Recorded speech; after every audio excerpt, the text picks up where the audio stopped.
you have to have them buy into the training and have them understand that, hey, this is an opportunity for you to learn something. And I understand that you're probably not going to work here forever. And I get that, but you have an opportunity here to learn some things and take these things with you wherever you go. And welcome to The Bottom Line, the podcast that brings you real stories behind real restaurants. In each episode, we explore the decisions, systems, and stories behind the most successful restaurants out there in the market. No fluff, no hype. Just real operators, real challenges, and real advice from people who know how to get results. Let's get to the bottom line. Today's guest is a restaurateur who built a brand on quality, consistency, and community. Pete Boniface is the co-founder of Yampa Sandwich Company, a fast casual concept born in Colorado back in 1998. What started as one location, serving sandwiches, soups, and salads, no shortcuts on ingredients, has grown into a multi-unit business. Pete, welcome to the show. Could you please talk to us about Yampa and your journey? Sure. So in 1998, my partner Dave, who he and I went to high school together, we'd worked in restaurants in the past together. We knew we worked well together. We had this idea that there was a gap in the market here in Steamboat Springs, which is, again, a resort community in Colorado. And so we were just like, hey, we can provide a lunch for the fly fishing guides, the ski guides, the people going up on the hill, a good lunch to go. That was something that was missing here. And I couldn't get it myself. And I was working in other restaurants where I just felt unfulfilled. I didn't have respect for my employers. And when I say I didn't have respect for them, I did a great job for them, and because I had respect for myself.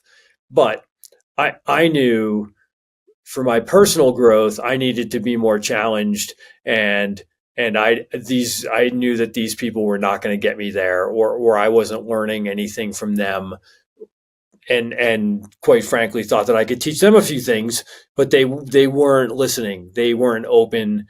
They didn't treat me that way at all. And so anyway, Dave and myself opened up, and our mission was to put out the best product we could, the highest quality, best product we could, and have it be unique and be consistent and show up. And so we opened up, and we were working two jobs. We worked at night pouring drinks to support ourselves while we were trying to grow this business. Well, so currently we're almost in the off season here, right? It's starting to be the off season in between spring and summer, and then in between fall and winter, there's what they call a mud season where it's really not conducive for recreation for that, 6 weeks or so.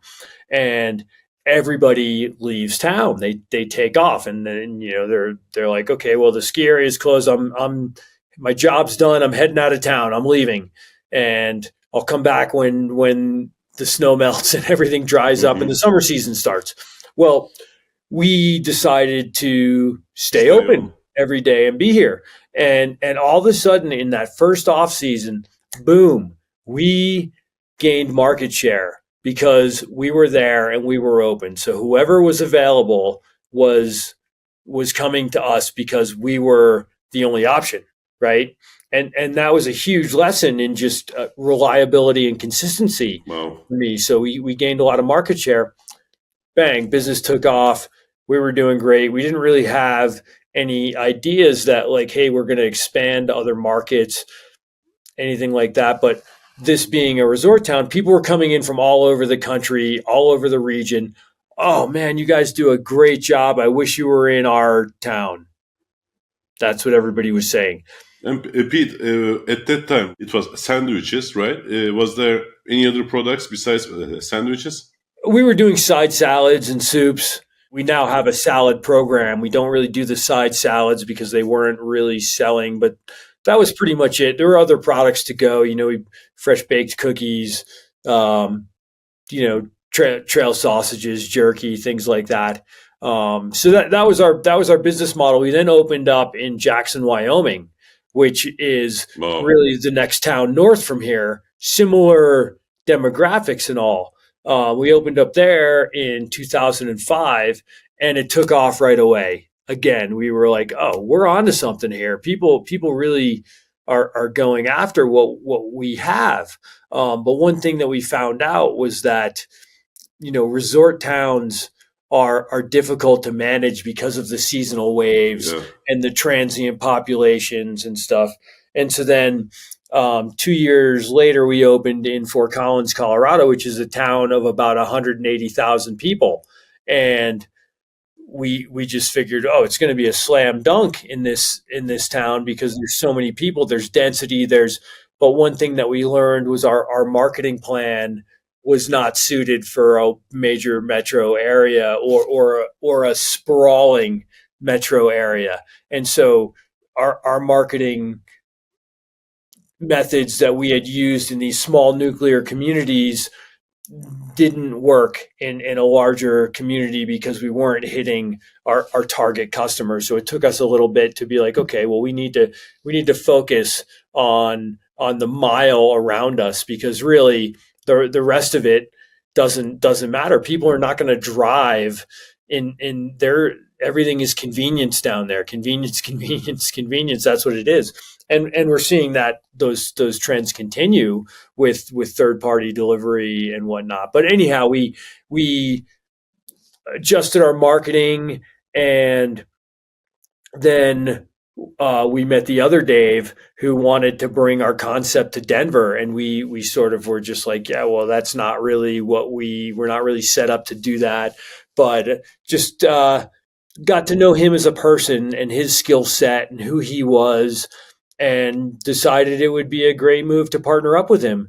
And we opened up 2 years later, 2009, in downtown Denver, and boom, it took off right away. So we took the lessons we learned in Fort Collins and brought them to Denver, and he had a lot of knowledge on the Denver market, which helped us out. And so he's a CPA, so he brought a lot of systems as far as tracking KPIs and whatnot into what we're doing, and he's been a great partner. And so Dave and myself all have different skill sets, and I think we work well together because we don't have egos. We can sit down and talk about things and think about them. And we've since grown our team at the corporate level, bring in finding our gaps and what are we not good at. Who do we need to step in and help us out with this. And so at this point, we've been in business for 25 years, and we're only 8 units, which once we started to grow in Denver, we thought that we would progress faster, but certain swings in the overall markets, the real estate market. You said people create personal touch, people trust you, loyalty, consistency, credibility, reliability, just do a good job, stand behind your product. These are all my mottos. It's all super simple, really, when it comes down to it. It's not that complicated. Just obviously, when you're in the restaurant business, you are a customer-based business, right? And it's not just service; it's hospitality, right? So you're trying to provide that hospitality. Just going way back from when restaurants started, it was providing hospitality and a service to people. And so you need to take care of those people, and you have to get them to trust you. And how does that happen, right? It happens through consistency, right? And providing a good product and a good value. Those are things that are constant every day, trying to coach your teams to do a better job with customer engagement and being proactive with the customer experience. So that's something that I've been working on a lot lately. Inevitably, in the restaurant business, you have high turnover in your stores. We've been really lucky that we have had pretty solid staffs, and that goes back to what you were talking about earlier. worked in restaurants, I wasn't treated very well by the people I worked for. And, at some I was. And I get that, restaurant owners, they get tired of the hiring and the training and whatnot. And so their employees just become another commodity like anything else that they're using. And as owners, they miss out on that piece, the respect piece and the trying to coach and bring it up. And so I'm trying to not, after 25 years, not lose the energy that I put into that, but I want to connect with the people that work for me, and I want to have them understand my philosophies and what it is that I think Yampa should be and the way we should treat people to build the business. Because I always tell everyone in my organization, there's only 3 ways to make more money in the restaurant business, right? There's only 3 ways. Those 3 ways are, getting that person that's there to spend and has come to see you already to spend more, right? And that's going to impact your numbers exponentially just by getting every person to spend a little bit more money. Then second, it's to do such a great job for that person that they come more often, right? So they come twice a week instead of once a week, or twice a month instead of once a month. And that, again, will grow your numbers exponentially. And then the third way is from, new customer acquisition. And that's, marketing. And it takes a lot to gain new customers, and financially and otherwise, a lot of effort and a lot of spend. And I always tell my employees, I would rather spend the money on you. I'd rather pay you the money than some marketing firm. So why don't you get out there and make a connection and up your customer service game and be proactive about it. And then I'll, be able to afford to pay you more. So it's as simple as that, really. That's also like everything that I'm preaching. Like I have this like chart that I'm gonna share with you. It's basically like a consistency chart. When you don't have consistency, you don't have revenue. When you don't have revenue, you can pay your employees. Don't pay them a good amount, then they don't take ownership.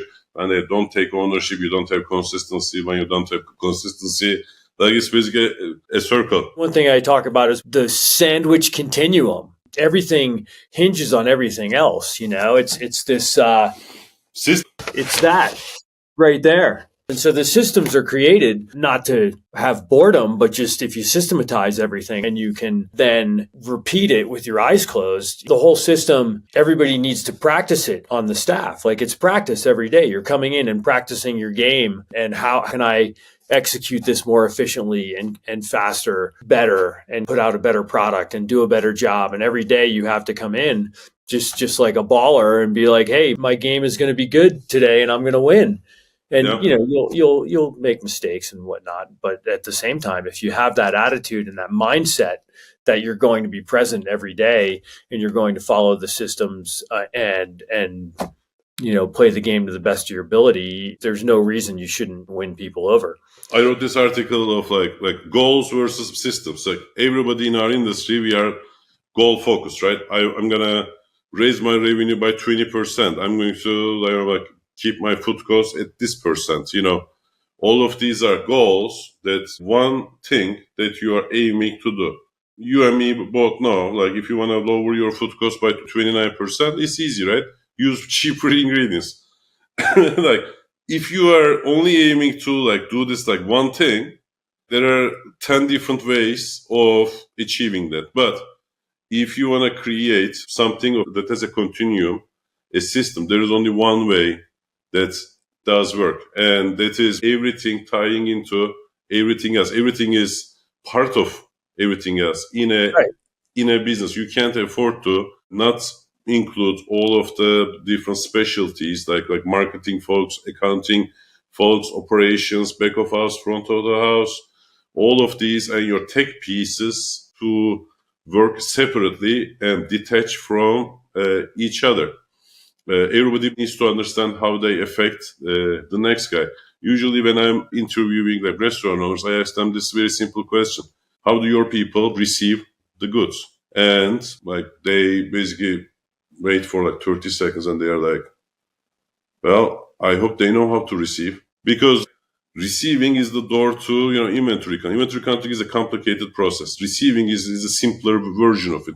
If you haven't put up anything for receiving, odds are you definitely didn't put up anything for the inventory count. If you don't have inventory count, you don't have your cost of goods sold. If you don't have your cost of goods sold, then you're not really managing back of house. Right. So it starts right there with receiving, and you can have leakage in your receiving if you're not following the systems. But then, you can have all the best systems in the world that you're training people on, but they have to actually do them. Very important. And that's something that's, again, a constant battle is just like, well, why wouldn't you do it this way? Because we're trying to let everyone know the why. Well, this is why we do it this way. These are all things that we're working on as we grow, because I can't be everywhere. Colorado's a big place. And so we're somewhat geographically challenged. And I don't actually know everybody that works in my system. I mean, I know all the leadership team, and we try to meet with them.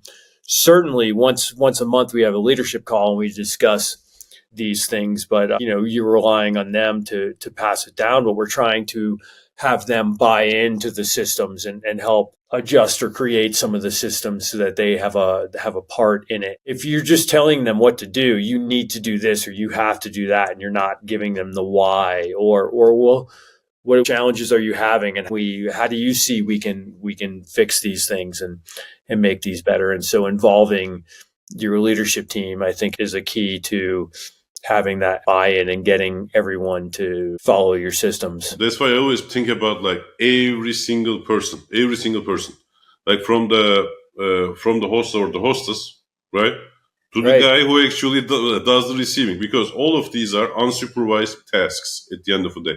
In a full-service restaurant, the drinks that come out from the bar are completely unsupervised. You can argue that, in a fine dining establishment, chef approves the dish before it goes out. But a lot of the activities that people in our industry do are unsupervised. So you have to rely on that person to do the right thing. There's a health code, all bunch of, risks involved. They are customer facing. So everything that they say can basically make or break the relationship. Right.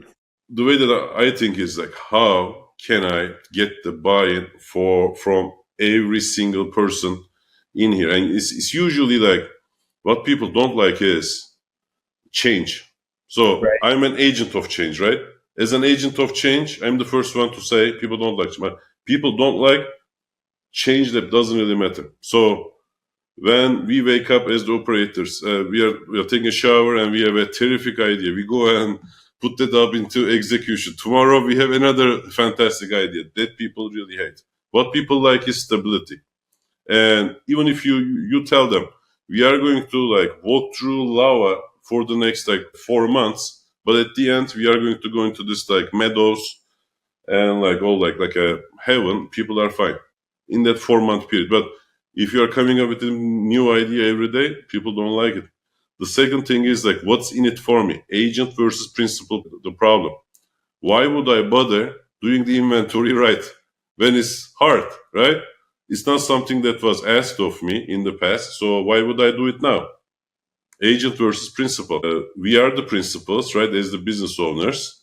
Right. They don't have any say, any control, nor any additional benefit in that, in doing the right thing. Right. Or they don't see it though. So it's a matter of making them see it. And, like I was saying before, trying to explain the why or ask them, well, why do you ask the question rather than tell them why do you suppose we want to do it this way? Or what do you think about it? So then they can actually contemplate why you're doing something a certain way. And then when they understand the why, I think that's where you start to get that buy-in and people execute better.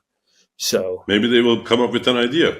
It's always a moving target. Yeah. And maybe they'll give you a great idea, because now at this point, I'm not in the restaurants every single day. I mean, occasionally when I have to, we were super busy a month ago and needed to be some help. And I just jumped right in, and that, that's an opportunity for me to reevaluate my systems and see what's missing. What can I add or do to enhance this? Or it's just an opportunity to connect with your crew, show them how you do it as a leader. So lead the charge. And Pete, how do you motivate the employees? You pay them well, right? What else do you do to motivate them? treat them with respect, give them good amount, good communication. What else? Right. Well, again, first off, we try and pay them well because at the end of the day, it's a job, and they want to be properly compensated, and they want to be treated well. And we try and have that personal connection with as many people as we can in our organization. That's how I try and motivate everyone at the crew level. I also try and inspire them and let them know that I started where they are, and if they want to get where I am. Yeah. Then I know they're not going to work for me forever in a crew position, and understand that this is part of your professional development, and you can learn a lot from me. And I'm very open to being a mentor and discussing my ideas on the business as a whole. These are principles that you can take to any business, not just the hospitality business. That's right. You really can bring it into your personal life. Concepts like being consistent, being reliable, being a good team player. If you bring that stuff to your marriage, you're going to be reliable partner, right? So it goes there too. On our core values, we the number one thing we have on our core values is it starts with you. It starts with you. You need to look at yourself first before we don't want blamers. We want people that want to take action, take initiative, and take responsibility. And that starts with showing up on time, right? That's the first initiative and responsibility.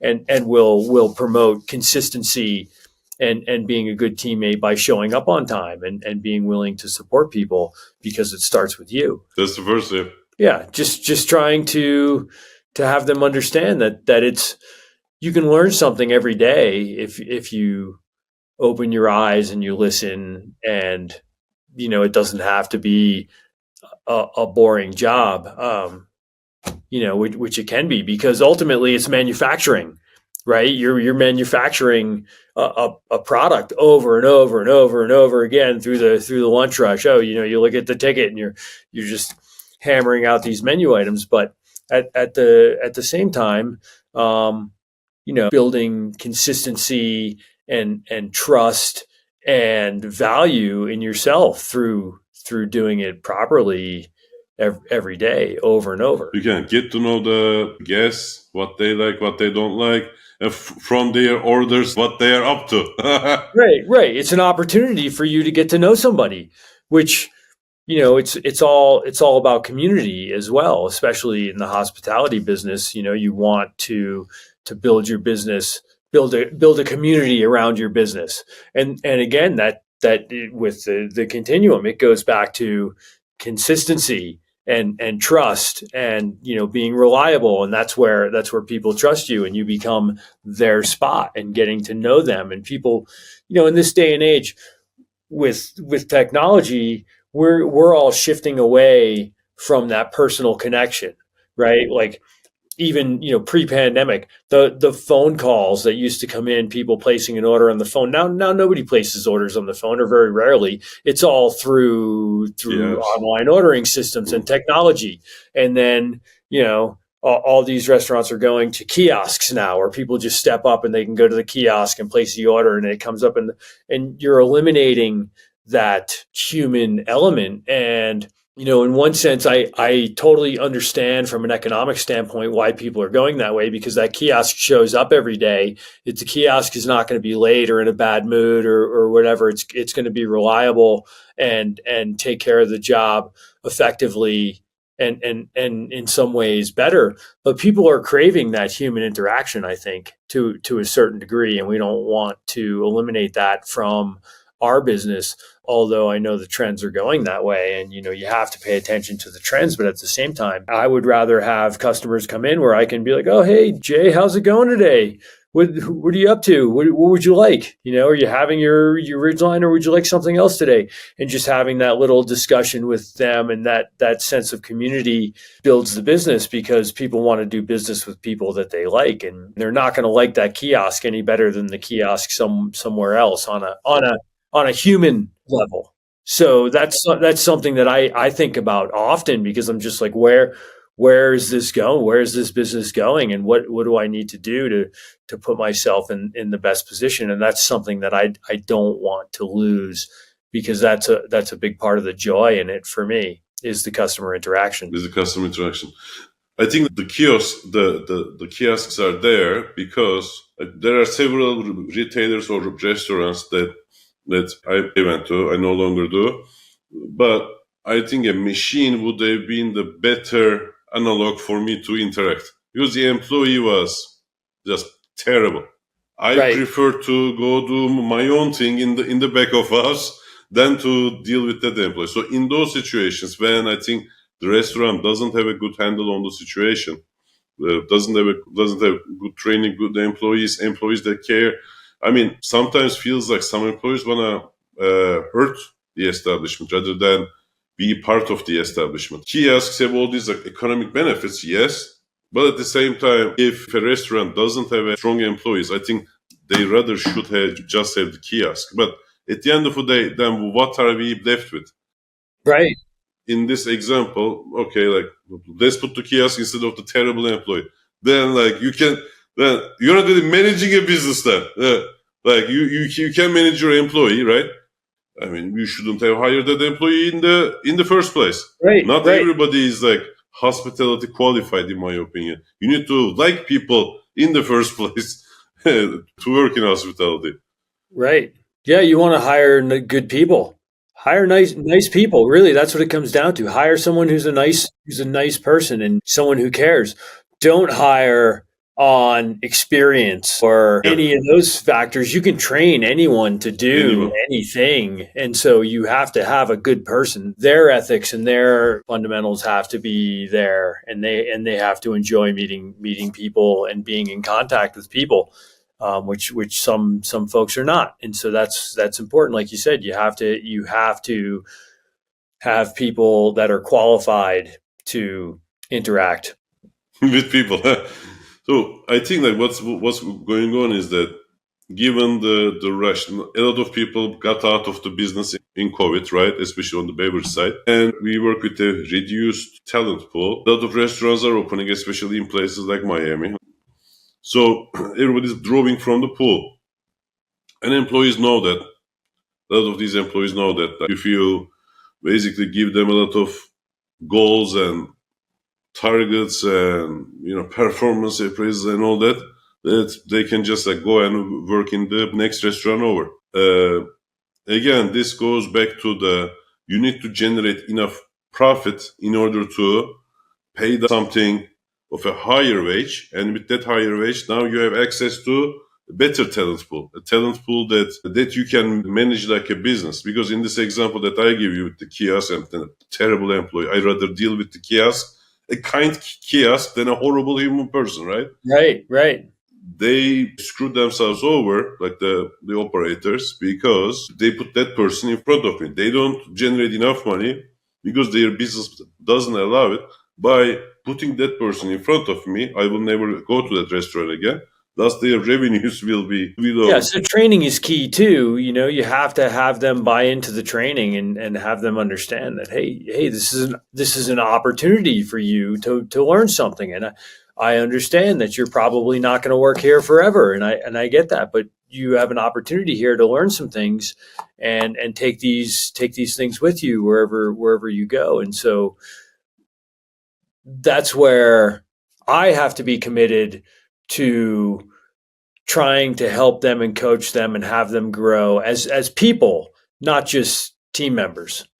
And so I think that's an important piece, is just trying to help my my crews grow as people personally, and in that way, hopefully they feel fulfilled, working for me. And it's really hard to connect with everybody when you have a lot of people, and certain people aren't going to connect with you because they might not have been the right hire in the first place. But you have to still strive for it. That's right. Have their best interests in mind for you, as because that's what's going to help your business ultimately, because they're going to perform better, and then as a result, your business will perform better, and then again, as a result, you can pay them more and they can be more satisfied. And some of that doesn't just come with the pay, but it comes with involving them, again, in what's going on, having them have buy-in, having, giving certain KPIs to crew members. Most of them have worked in a number of different restaurants. They don't even know how the business functions. They have no idea because no one ever taught them, well, hey, this is how the business functions, and we need you to have an understanding of your position and the value of your position. And so if you want to spend that hour with one of your employees a week and do a formal review. So yeah, those are the things that we try and do. And I think we've been successful for the most part with it. We have good customer ratings. People like what we do.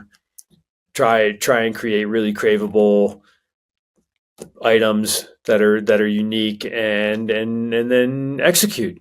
Colorado's expensive, and we're just trying to sell a lunch and keep it at a price point, and so it makes it hard to find real estate that's going to be good for us. And so we've tried to be disciplined and keep our growth. Only go for deals that we know we can win. And that's slowed our growth down. But at the same time, we're all very satisfied individuals and enjoy what we do. And so I don't need to take on a partner or go into a deal. That's going to be risky. That will jeopardize the entire business. Right. I'm not greedy. I do it because I love it. I believe in what we do, and I want to be a value add to whatever community we go into. And those are part of our core values. And so, sticking to that, we should minimize any bad moves just by taking it slow and being thoughtful and being ourselves, being true to who we are. So after Dave came in, you said he's a CPA. He brought in systems, tracking, and all that. So managing 3 or 4 locations to now operating 8 locations. What changed? And I would love to learn more about how do the 3 partners split responsibilities. The first Dave, what does the first Dave do, and what does the second Dave do? What's changed was, I guess, in that period, so then it was 2 years to the third, 2 years to the fourth, and then it was like another, it was like a year to the fifth, and then all of a sudden I found myself like running around everywhere trying to make sure everything was made consistently. And at that point in time, we were making everything in house, all our sauces, all our chutneys, all our soups, making our own cookie dough, doing everything in house. And as the business grew and the volumes got more intense, I was having a hard time with consistency. So I did a couple things. First off, I took the recipe book from text form and we put it onto a digital platform where it's now recipe cards are photos step by step rather than just text line items. There's visual interaction with them as well as a video on how to execute the recipe embedded in that. And that's all on an online operating system that we use. So now your team comes in the morning, they open up the system, it goes to the opening checklist, restroom checks, temp logs, prep lists, all that stuff, so they can just go through the system and check things off as they go. And it should be a lot easier for them to operate, to execute, and to train with the new systems that we put in place as well. Then I started to peel things back from the stores and the store level because we had grown enough and we had enough volume that I could go to co-packers in Denver and work with a chef there. And so like, oh, this is my mom's cranberry chutney recipe that we're making in all six stores at the time. And so you scale it up. You're like, okay, make it with that chef in a 2.5 gallon batch like we're doing in the restaurants, and she sees it, and then we go to a 5 gallon batch, then to a 200 gallon batch, then to a 500 gallon batch, and they know how to scale it up, measure viscosities, pHs, all that kind of stuff. And then all of a sudden I was finding that we could actually produce the items a lot cheaper through these co-packers, because you're buying everything by the pallet rather than each store buying a 50-pound box or whatever.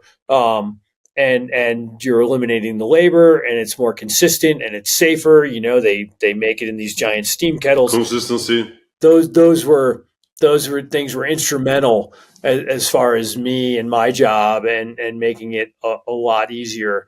So that's what's really changed, and we're looking to go that direction with more products as we grow and the usage becomes. We have to obviously get to certain levels where it works, but peeling products away from the kitchens, it's key in this day and age where labor is inflated so much. Pre-COVID, you started people at $12 an hour, and they made $8-10 an hour in tips. You're like, oh, that's a pretty good job. Well, now you start at 18.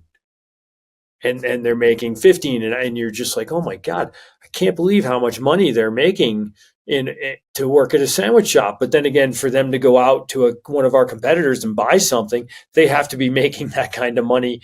Rent's gone from $500 a month to $1,000, so they need to make that money in order to live. So it's interesting. Yeah, so those are the things that changed, I think, and just our communication, embracing technology, and operating our business as a larger entity was something that really has helped a lot, and helped us keep control of it and keep our profitability where we want it to be. Then, as far as what Dave and I do, we just try and look at who we are as people.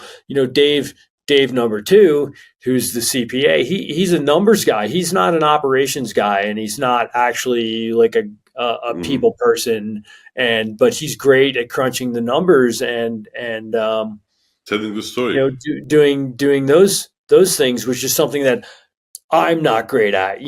I'm good at cowboy math, and I understand that stuff. I have a degree in economics, and I know how everything works.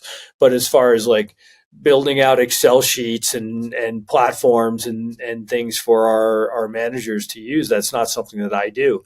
What I do is product development, product selection, supply chain management, training. Those are all the things that I do, and it's more the training systems and stuff that I come up with than Dave, who I went to high school with. He's an operations guy. He needs to be in the stores, being active, meeting the people, talking to the teams, and trying to inspire them and show them, set the pace, and teach them how to do things. He's a better hands-on teacher than I am, and he also is great at communicating with our guests. So he handles any guest complaints or guest compliments. We have a platform that gets us everything that's out there that anybody might review one of our stores, and he can respond to that, and he does a great job with that. So so we're all sort of trying to stay in our own lanes in order to have things operate efficiently, but we do collaborate well. So that's pretty much how it works for us. Amazing, Pete. I have taken a lot of good notes, and if I were to give a summary, one of the achievements that turned the corner for you is the marketing plan. The marketing plan going into Denver, that's convenience, third-party delivery, and adjusting the approach. I think Yampa was rebranded at that time. Right. And we rebranded because we couldn't get a patent on our initial name. And also there was some confusion in the major metro areas with our backcountry provisions name. People were calling up like, hey, do you have snowshoes to rent or whatever? They didn't understand what we were. So we were like, all right, we have to we have to get that out of the way, and we have to have a brand that we can scale at this point, because that's really where the value in our business is going to come in the future. If we, want to take on a partner, we need to have tight intellectual property and tight numbers, and that's really what someone looks for if they're looking to buy a business. So those were two things that we worked on, and we did the rebrand. Through the rebrand, we worked on all of our packaging and having branded packaging, because we, again, reached that size where it made sense to get branded packaging and things like that. And so in doing those things, branded bags, branded boxes, a new website that had a good catering program. We found that our food lent itself really well to office lunches as well, but it needed a different packaging for the office lunches than it does for a guide taking it out to the river. So we enhanced our packaging and all that. We did all this pre-COVID, and then we were realizing at that point in time, several years before the whole COVID thing happened, it was probably a couple years before that we launched this program, that 60% of our food was going out the door, which is how we were originally designed. Even though when we opened up in the metro areas, we had more seating in those restaurants for people to come in and sit down. But even so, at those stores, still 60% of the food was going out the door, going to office lunches, catering for office lunches, law firms, accounting firms, you name it. People are ordering, and we're wheeling out these sandwich trays and bringing them up the elevators and dropping them off in all these firms. And then COVID hit, and we were just like, oh my God, what is going on here? How's this going to look? What do we do? Nobody knew what to do at that point in time. And we were just like, okay, we gotta just hang on and see what happens. Go to a skeleton crew, to our leadership, tell everybody else, hey, get yourself on unemployment, and we'll let you know if we can keep you going or not. And we ended up doing great because we were already set up to send food out to go. And we ended up, a lot of that catering work dried up in the inner cities because people weren't going to their office, but people still wanted to support their restaurants, and our packaging and our online ordering systems and the ability for people to order online, come in, pick up contactless, all that.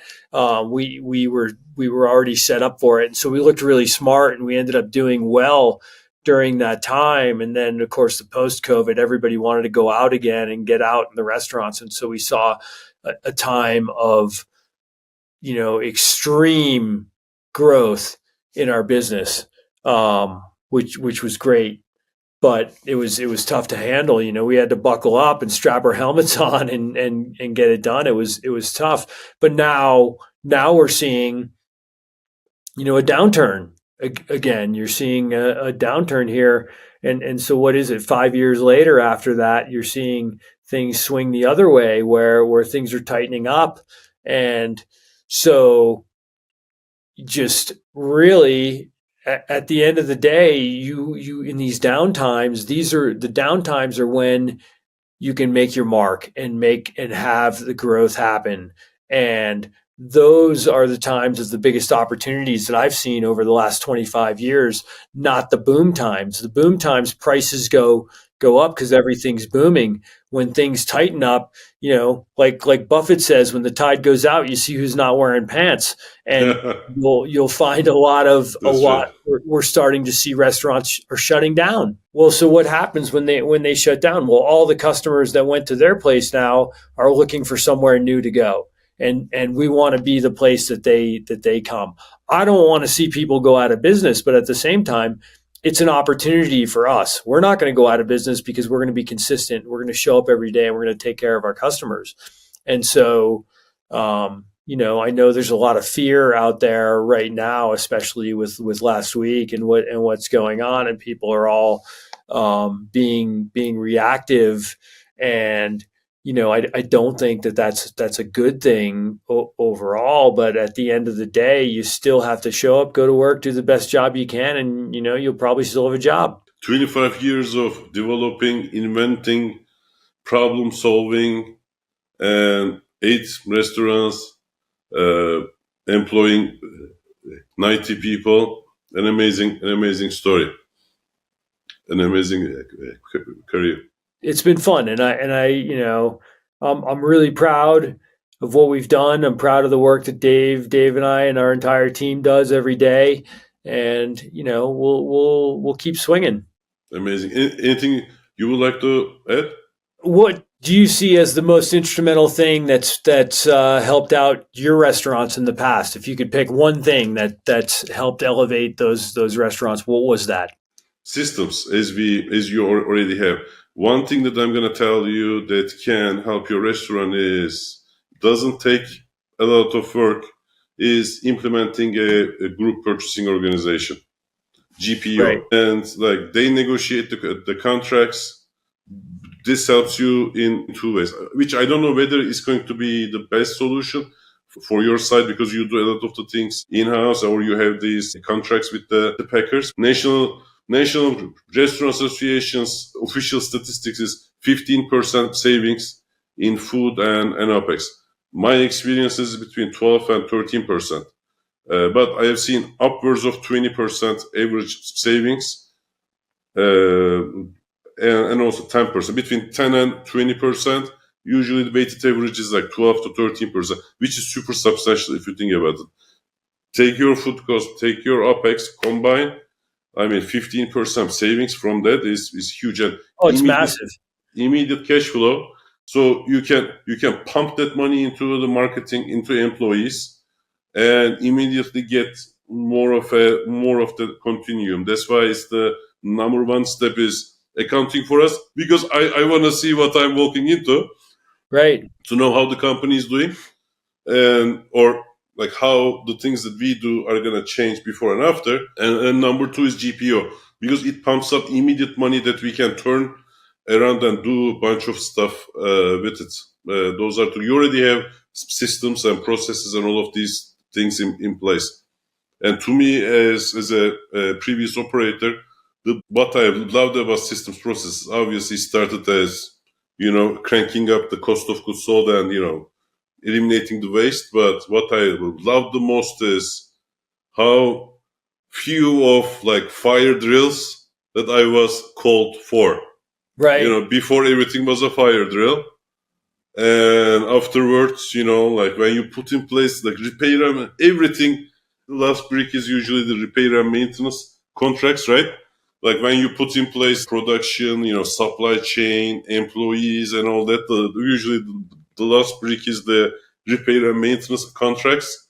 After you do that, now you are golden. Now you want to be fire drills? No, like let's talk about strategy. Right. Yeah. We signed on with a group purchasing organization. Oh, it was a while ago, and that was you're so right. It was instrumental in us moving the needle as far as our food cost goes.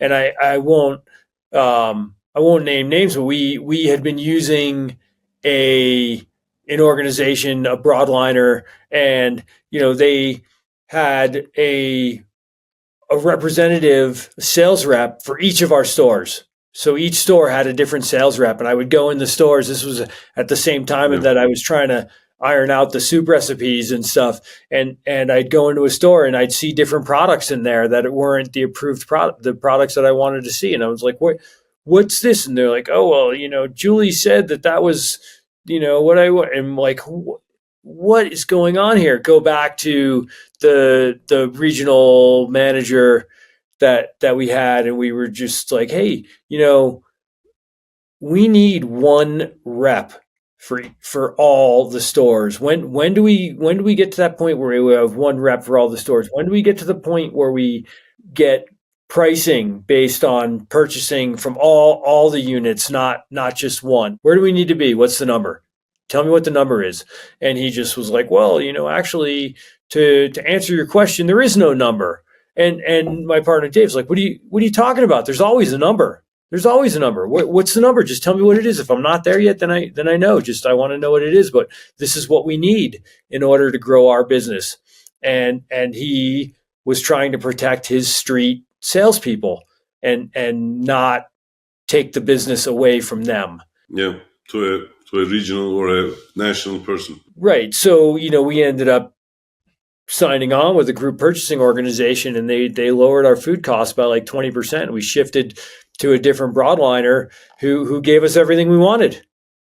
The other side of this whole arrangement, by the way, like in my experience, anything that can go wrong does go wrong. Like you have the perfect number one, broadliners change prices on a weekly basis, right?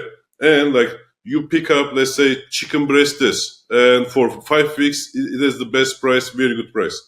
6 weeks there is another item, the price of this goes up, and price of this that was here now goes down. Right. So like they're almost like curveballs, and I think there is an AI. This is my conspiracy theory here.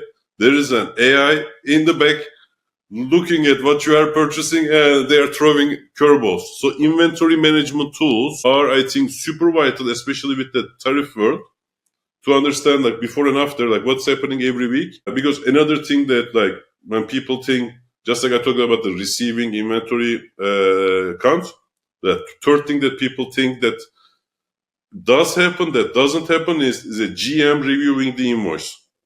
Right. I mean, every restaurant is buying at least like 500 SKUs. What do you expect from the guy? Like he has like a brain of like super brain and memorize every single price, what happened in the last 5 weeks, that he will be looking at the commodity markets or what happened in the pineapple markets in wherever pineapples are produced. No, like you need a GPO to have negotiated prices in place because they have those people. They have the people who knows pineapple commodity markets. Right. And they'll get you contracts to go out. Some of them you can go as far out as 6 months. They'll give you a contract, and you might not get the best price ever because the supplier is like, hey, well, we have to hedge against it going up, but at least we can keep you steady and in the price point where you want to be at, and that way you're making money for the next 6 months. And so those tools are really important for sure. Yeah, it's important stuff. We also recently started working with a new inventory management system where you had to build out all the recipes in the back end, and it syncs with the POS system. So the recipes are built in there, and so when the managers purchase, they can scan the invoices into the system, and then it syncs with your POS system, and so you can target your leakage like that. It'll tell you exactly what's missing or where you didn't make your money. That's exactly right. SKU based leakage analysis, and like I consider us as like the CSI leakage, and here is why. Like when you are looking at the SKU level leakage, and in order to get to that point, you need to nail down both accounting. Accounting needs to be super duper good, and secondly, inventory counts need to be like 100% good. Right. So when you get there, you're looking at the variances, right? And like why is it happening? Like sometimes one restaurant uses chicken thighs instead of chicken breast. Sometimes it's the employee meal. Sometimes it's the folks cooking the steaks, just overdoing it, and like it's going to waste, or like comp. Maybe somebody's like doing a fraud, maybe steal. Right. You can evaluate a lot of that stuff just when you go in and you do your site checks. Just look in the trash.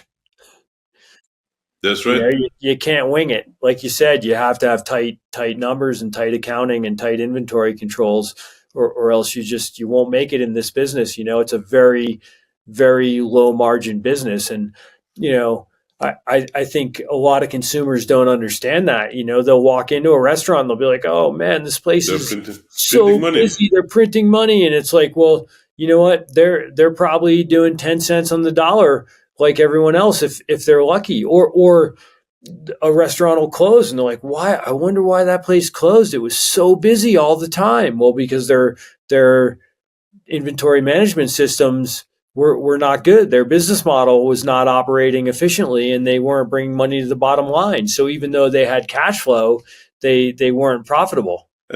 Pete, like most restaurateurs, they look at the revenue, right? Revenue, like maximize revenue, marketing revenue. You and me both know that, like anybody and everybody, there is like an imaginary line in front of the door who is like taking your like repair and maintenance, like something broken that needs to be replaced, new something, like a produce guy, this guy, that guy. You know how much money like the restaurant that I was managing spending in hood cleaning a year? Oh, probably $100,000, if not more, right? $140,000 in hood cleaning. Who, like outside of the industry, would guess you will spend $140,000 right for freaking hood cleaning? So, like, how many dishes do you need to sell just to clean the hood? Just to clean the hood, right? Just to clean the hood. People don't understand that, and that's an interesting thing that you bring up, because when we look at our numbers and our profitability and where we have opportunities, it's just, again, it's like you have to work like half the year just to get to your break even, and and then you start to make some money, and it's really a challenging business, and there needs to be, right now, in the environment that's out there with all the social media and everything, people feel like they can go into a place and everybody's a food critic and they can just drop a bomb out there to the public. And what they don't understand is that at that business, people are working very hard to take care of them. And, as restaurant owners, we would prefer, just let me know if you had a problem. Let me know, and I'll fix it. I'm here to make sure that you're satisfied. But when we're putting out an average of 250 units a day, you're bound to have a problem once in a while with one or an unsatisfied guest. It might not be your problem; it might be their problem. But at the same time, it's just reach out to the before you make a TikTok. Just reach out. Yeah, just reach out before you throw a bomb on social media, like, oh, the place was terrible, my food was no good, or whatever. Like, what gives you the right to beat people down like that? I mean, granted, I want to know if there's a problem because I want to fix it, but that's where the training comes in. Hey, if you can do table visits or callbacks to your catering orders, and hey, just wanted to check in. How was everything? How do we do for you today? That's it. Just that little check. You can cut a lot of those off before they get out there. So. But it's tough business, it's tough business out there. This has been an amazing episode. Amazing speaking with you. I think I said a lot. So the only thing I'd like to add is, hey, if you're in Colorado, check out one of our stores and let me know how it goes. Definitely. We are going to put all the links in this video. Right. You can reach out to me personally. Go to yampasandwichcompany.com. You'll see my email is in there, and you can reach out to me personally if you want to reach out to me. So I'm always happy to have conversations, and this is the fun part of the job, is having conversations with people and getting to meet other individuals like yourself and customers that come in through the door. So appreciate the introduction and the conversation. Thank you very much, Pete. Amazing reviews, everyone, by the way. Check them out. Thank you so much for your time, Pete. Oh, you're welcome. Thank you. Thanks for your time. Thanks for tuning in to The Bottom Line. If you found value in today's conversation, make sure you follow, share, and leave a review. Have a question or need a professional's opinion? Then be sure you reach out using the links in the show notes below.